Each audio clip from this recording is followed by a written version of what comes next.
So you know your industry is in a fantastic place when you have the Prime Minister of the country talking about your industry incessantly. And last week in London, we had the Great and the Good, the London AI Summit, and we had Jensen Huang from NVIDIA, who actually made a really powerful statement. I think a lot of these conferences, everyone just patting each other on the back, but he made a really pointed remark towards the UK government, I feel, in terms of saying the UK has an excellent opportunity ahead of itself, but we're not quite realising the potential that we have. And he used the phrase now that everyone's using, and we're going to get sick or fed up with it, is, do you want to be an AI maker or an AI taker? It's quite a horrible phrase, but it's really powerful. I mean, do we want to be a consumer of services, or do we want to be at the forefront of what we're doing and innovating going forward?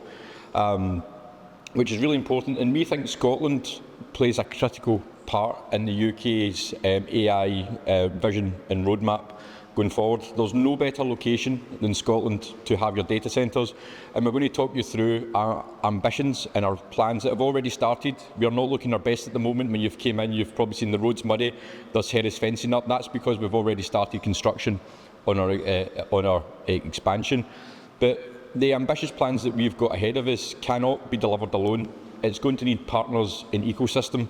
So what are we doing? Why are we all in an empty data hall in the middle of Scotland? So we're going to start with a headline, then we're going to give you a bit of background to what we're doing. We're trying to build a bit of suspense, I guess.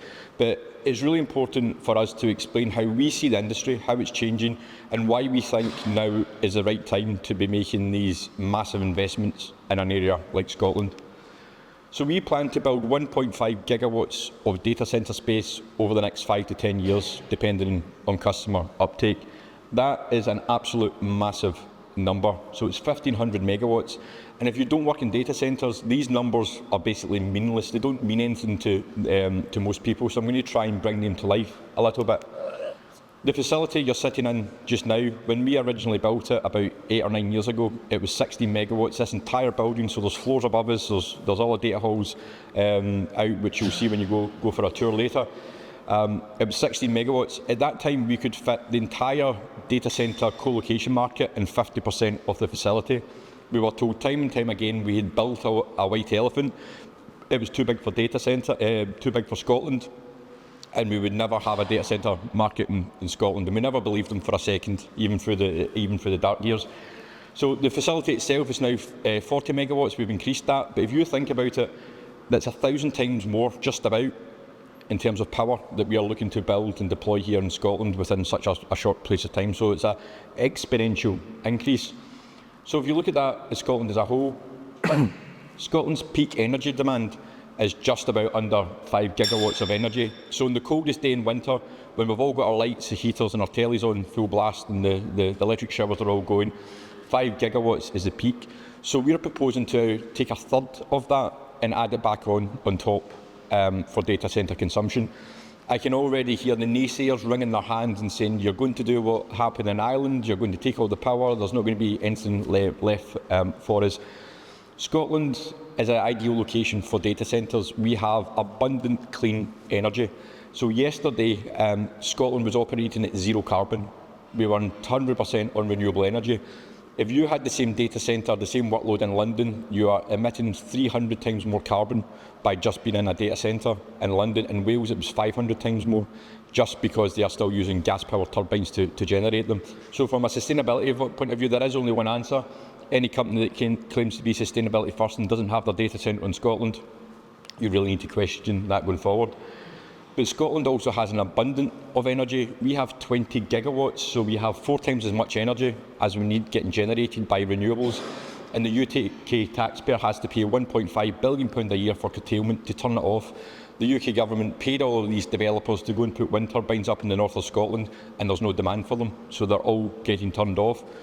We have a demand. We have a demand here in Scotland, so we are not going to be in a similar position to what Ireland is in. But what is driving this exponential change? I picked the wrong colour for the top of this slide. So a traditional data centre rack, that says 4 kilowatts. 4 kilowatts is about the same power as a 4-bedroom family home in winter. So a half decent amount of power. and that was a traditional data centre rack. So if you don't know what a rack is, you'll see one shortly to next door, but it's a cabinet basically full of IT equipment. 4 kilowatts has been the status quo for 20 years. It's went up, it's went down, it's went round about, but overall 4 kilowatts is where we are. Gen 1 of AI racks, that jumped up to 80 kilowatts, so a 20x infold between one generation, which is huge in itself. We're already deploying 300 kilowatt racks now, and we're getting asked to deploy racks at 800 kilowatts for the same footprint, for the same space. This unit over here, this CDU, wouldn't be able to support one rack for that 800, you would need 2 of them. So it's a massive engineering problem. And what we're going to stress time and time again today, an AI data centre is as far away from a traditional data centre as you can imagine. They are 2 different things. If you wonder why other data centre providers aren't adopting, aren't pivoting, they're very, very different things. The facilities are different, the infrastructure is different, and the amount of space and land that you need to accommodate them is different. That happened within a 4-year period, so was that a 200 times increase happened within a 4-year period within an industry that had been stable for that length of time. And if you look at how it impacts the actual data centre itself, so what we used to do is a rule of thumb, we needed a third of the data hall space for the plant area. That was a very rough calculation that we used to do when we were building data centres. That's now been completely turned on its head, and the data centre is only 1/8 of the overall capacity. The rest of the space is plant and infrastructure, so these actual data halls are tiny in comparison to the massive acreage you need to support them from an M&E infrastructure. This hall itself was meant to be 2 megawatts. We are now delivering solutions up into halls this size of 12 megawatts. So again, an exponential increase. Cooling is the new challenge for data centres. So we are talking about, we'll use 500 megawatts as an example.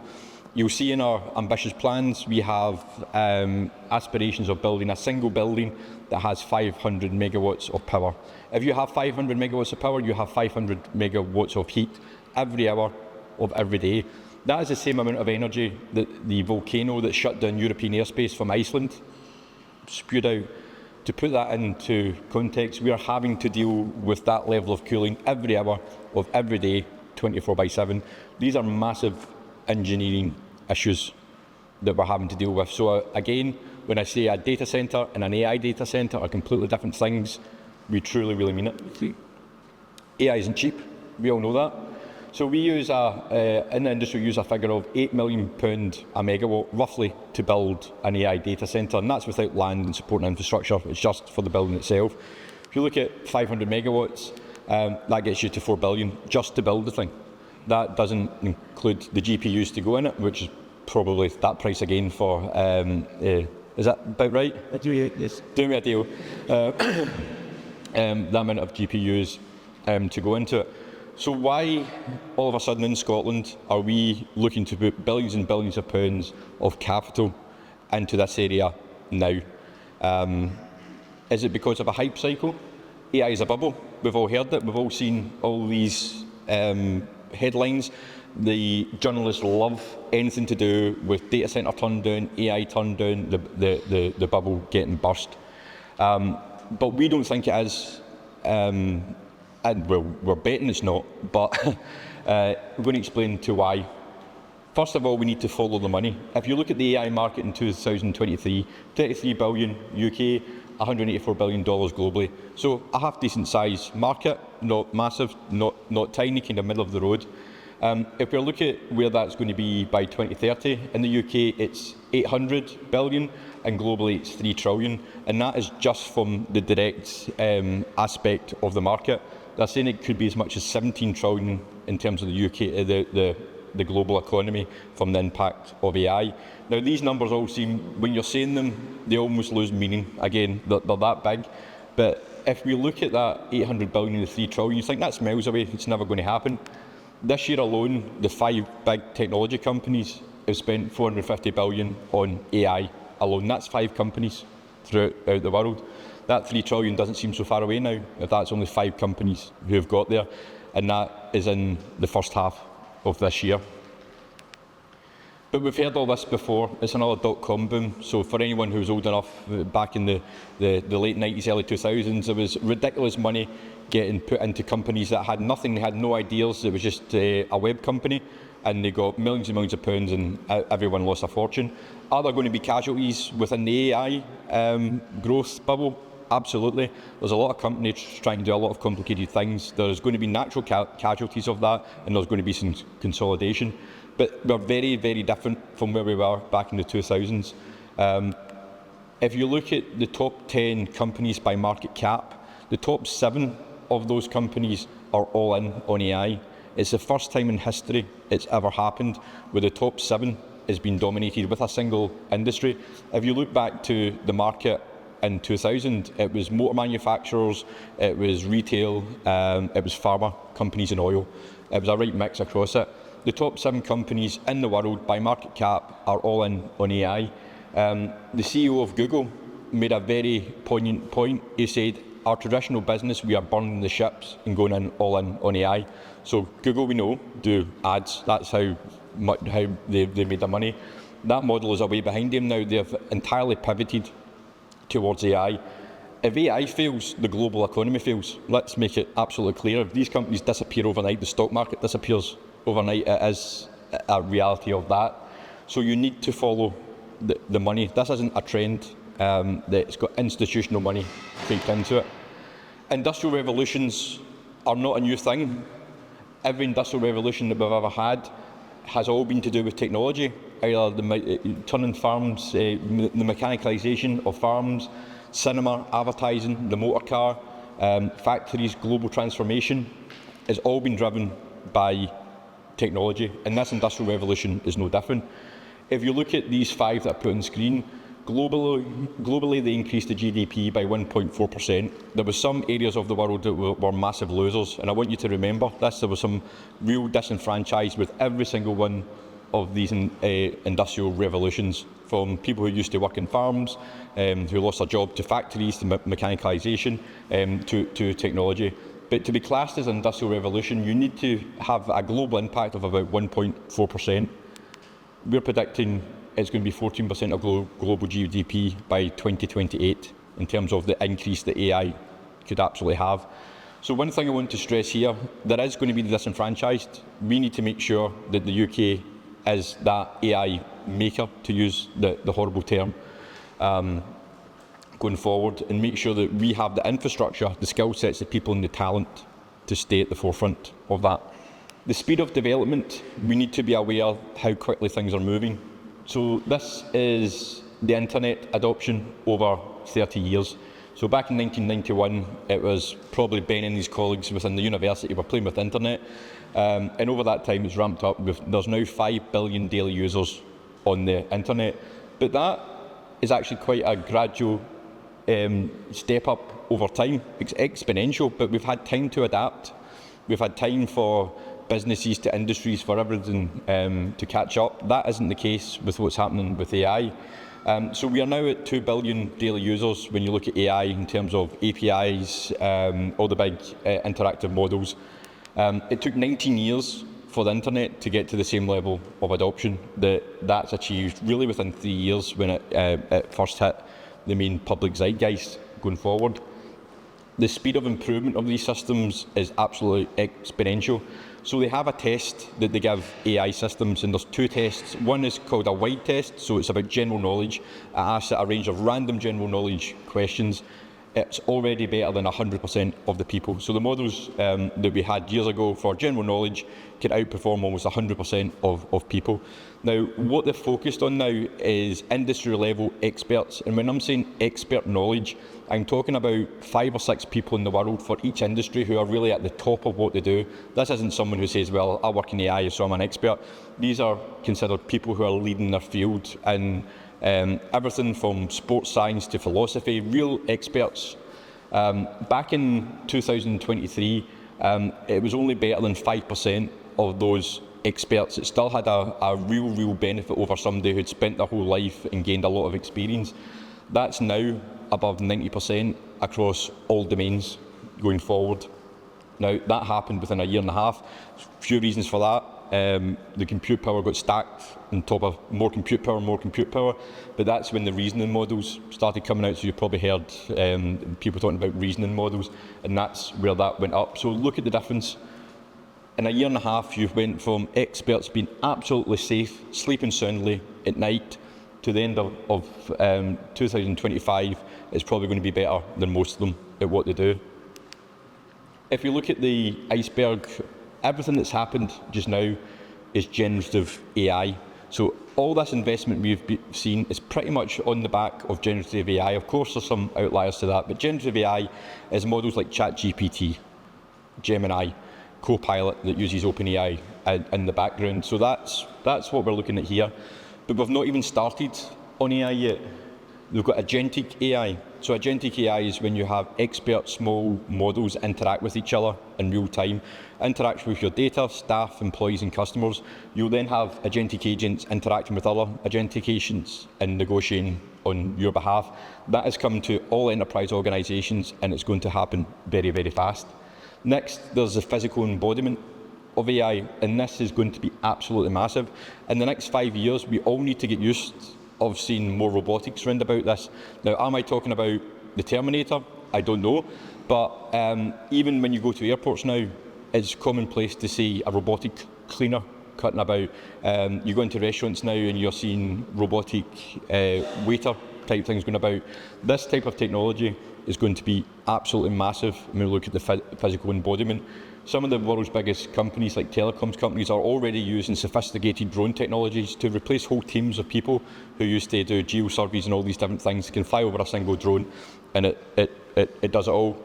Construction, another physical aspect. If you have a drone hovering over your construction site and you have CCTV built in, why do you need all these people in terms of health and safety managers, compliance, QSs, what's happening, what's the build rate going, when it can all get done within AI?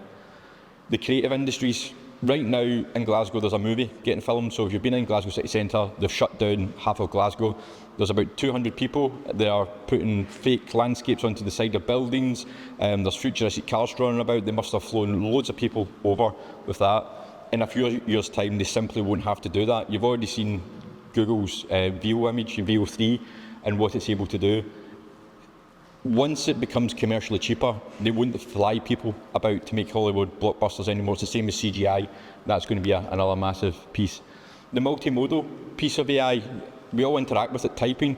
Some people might talk to it on a phone, a must, but multimodal means that AI can interact with us in any mode that we see fit, from speech to voice to song to touch to look. That is going to be absolutely massive. Think about call centres, for instance, think about customer services, think about all the different ways you interact with people who repair stuff. Do you need to call someone out, or can you point an AI agent at your washing machine that will tell you what's up with it now? So the multimodal aspect. Then you have entertainment. Again, this is anticipated to be one of the biggest industries. Entertainment is one of the biggest industries globally. If you think about fully immersive virtual reality stories where you are the driver of your own story, that you can go all the way through it, entertainment is completely going to change within the next 5 to 10 years, and you can let your imagination run wild and where that's going to go to. But that's tiny in comparison to where we're going. So right now, we are at artificial narrow intelligence stage, which basically means AI is fantastic at narrow things. If you look at a human, even not a very intelligent human, they can do a lot. They can whistle a song, they can run, they can catch, they can think about complex issues, they can problem solve, they can do keepy-ups with a ball, potentially. There's a lot of these things that narrow artificial intelligence at the moment can't get near. The next stage of this is artificial general intelligence, and that's when AI is the same as humans at all levels across everything that we do. Now, some people say it's already happened behind the scenes. I'm not so sure. Is it 5, is it 10 years away? It used to be, people talked about this being 60, 70 years away. I think most experts are saying it's within a 10-year span going forward. Other than that, we don't know. Then after that, you've got artificial superintelligence, and at that point, I don't know what we're doing. At that point, AI is improving itself so quickly that we no longer are the most intelligent entity on the planet, to use that way. And how does that work out for us? Who knows? Ask a chicken what it's like not to be the most intelligent thing on the planet. and see how it goes from there. But that's for someone much smarter than me to go through. So that has given you the background into our thought pattern about why we are ready to lead this charge, raising billions of pounds of money into the Scottish economy, because we actually think this AI bubble hasn't even started yet in terms of the impact it's going to go. So we're announcing the Scottish AI Innovation Zone, and this is a zone that is designed to foster AI from the ground up. It's much more than data centres. It's a complete zone and infrastructure that will allow AI to flourish within the Scottish region. So in terms of the master plan, it's spread across North and South Lanarkshire. There's a couple of reasons for that. Simple access to power. There's not enough power, so we need to spread that about. But the big operators, they like separation in their data centres. Are we particularly interested in bringing a massive hyperscaler to Scotland? And you probably need to watch what I'm saying in the room here. Maybe not. I mean, I think there's a bigger opportunity for us all, for companies like Nscale, who are going to be in terms of who are going to deploy data sovereign AI factories in, but never say never. These zones will have AI hyperscale data centre parks, so we'll have the ability to build the biggest AI data centres imaginable within these areas. They take massive amounts of land. They're a completely different engineering problem. But we'll also have smaller AI hubs, which we're really excited about. So it's funny, we talk about these being smaller. These are between 20 and 60 megawatts in size. The biggest data centre in the UK just now is 70 megawatts-ish. And we're saying this is a small data centre. But these are for people who want to do research. So for organisations like University College London and all the other universities who are all looking to deploy AI at scale, the enterprises, all of the different use cases that I said behind the scenes are going to need localised compute. So we think these AI hubs are really exciting. And there'll be co-location within that as well. So if organisations need 500 kilowatts, there is a home for them too. We're not just catering to the big players. The energy parks are really critical, and we're going to be speaking more about this. Clearly in Scotland, we have a lot of renewable energy, which is absolutely fantastic. The biggest blocker to the UK in terms of AI adoption and the big companies coming is our energy price. And I don't think that's going to massively change anytime soon. We might get 1 or 2 pence off it in terms of moving into a different kind of mechanism. But what we're proposing to do is using our own renewable energy is to blend it in with the grid to bring that energy price down. Scotland's energy is already green enough. We don't need to worry about that. As long as we are not making it less green, all we're trying to do is make the energy price cheaper and try and get it to that 10 pence per kilowatt hour. Because we've been told by multiple large organisations, if we get it to anywhere close to 10 pence, they would be willing to make billions of pounds worth of investment into Scotland. And last but not least are the AI innovation parks. We need to set up ecosystems that support all of the great things that are going to happen within these.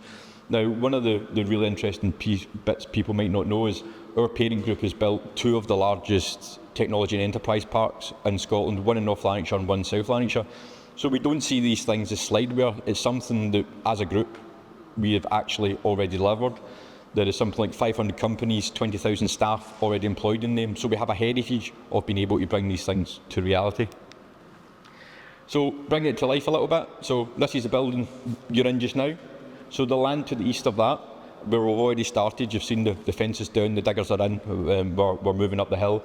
There's plans to build individual hubs. These can change depending on the end customers and the end clients. It can be anything from 20 to that 60 megawatts. We potentially could do something bigger for the right customer. But this is one of our AI innovation hubs. You can see that we're trying to be as kind as we can to the local environment to make sure these things blend in. It's very important that we play nice with all our neighbours. In terms of the hyperscale sites, these are entirely different. So there's one not too far from here across the road, and the other one is in South Lanarkshire. And this is probably the most underwhelming drawing that you'll ever see. It's a square box on a screen. It's a big screen, but it's a square box. Those buildings are each 1 million square feet with an additional 1 million square foot of acreage round about them for plant and infrastructure. They are absolutely enormous buildings. And these are the type of things that can change the Scottish economy at a fundamental level. In terms of energy parks, on this slide there is actually hills and things behind that, but you'll just need to use your imagination. A traditional data centre is connected directly into the grid and you pull that down. What we're proposing to do is using solar and wind predominantly to basically store energy. And when the electricity is most expensive, so you get your red tariffs, which is peak demand, we will drop our data centres off.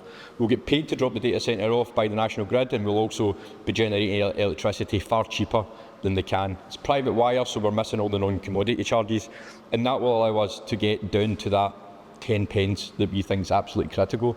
We're also looking to future-proof it. The flying train that is going across the top of the picture for some reason here, all of our energy parks have a roadmap towards hydrogen. We think hydrogen plays an important part in Scottish future and the whole global data centre future. The way the data centres are going, there is no way the grid can keep up. Over a 10-15 year period, it's going to be up to developers like ourselves to bring our own energy solutions. And at the moment, the only viable energy solution is gas. Gas isn't very green. It's, if you look at our CO2 just now, it's about 30 grams over the year. Gas is 300-400. Hydrogen solves that issue.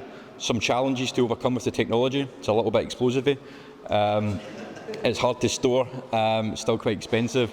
But it's the greenest energy, and it's the most abundant energy in the universe. So we think hydrogen is going to be a really important part. But that's probably 5 years down the road. But everything that we're doing just now has that future-proofed in. We then have the heating. So we've talked about this 500 megawatts of volcano that we're spewing out all the time. It's how can we actually do things with that? So we're already in discussion with the Monklands Hospital, the new Monklands Hospital, about potentially providing our waste heating water up and giving it to the hospital. There's also different use cases which we'll go on to speak about. This is one of the pictures of the parks. That is 1,000 acres. It's absolutely huge, massive. Each of those circles are about a 15 megawatt wind turbine. Then you have a solar park on top of that. You then have mass battery storage developed all over that. So these parks are absolutely massive, and at the moment we're actually trying to make them bigger. So this is one that we've been working on for about 3 years. Again, this isn't all stuff that we've put on a slide for you all coming here today. We've had to do things that we never thought in my career that we'd be doing. So there's negotiations with Glasgow Airport about how these impact the radar, which has now been solved. We need to count how many birds there are in the area, because in case they fly through it. So it's all these type of things that we never thought we were going to have to do. Is all something we're going, but we're well along the road with this. This isn't a harebrained scheme idea that will never get off the ground. Even before the mention of an AI innovation zone was ever mentioned, we were already doing these bits, all to get that energy down to a price that is acceptable to the end users. Then our AI innovation parks. So working with University College London and Glasgow Uni, we're actually going to give these parks over to them, give them over to academia to actually build out ecosystems that bring in jobs and innovations into the area, which is a really, really important piece of what we're doing. These data centres will generate massive wealth into the country. We need to make sure that that wealth is distributed. So the regional impact, we're taking this very seriously. So this is for one data centre. So for one 500 megawatt data centre, at peak construction, there'll be 7,000 people employed building that site at one point or another. Once it's finished, between the energy parks and the data centre itself, it's 2,000 in the supply chain. There's 2,000 high-value jobs that will be created within the local economy. It's estimated that over the 5-year region, £800 million worth of salaries will get paid into this local region. North Lanarkshire has a lot of benefits, but it also has some of the most deprived areas in Europe.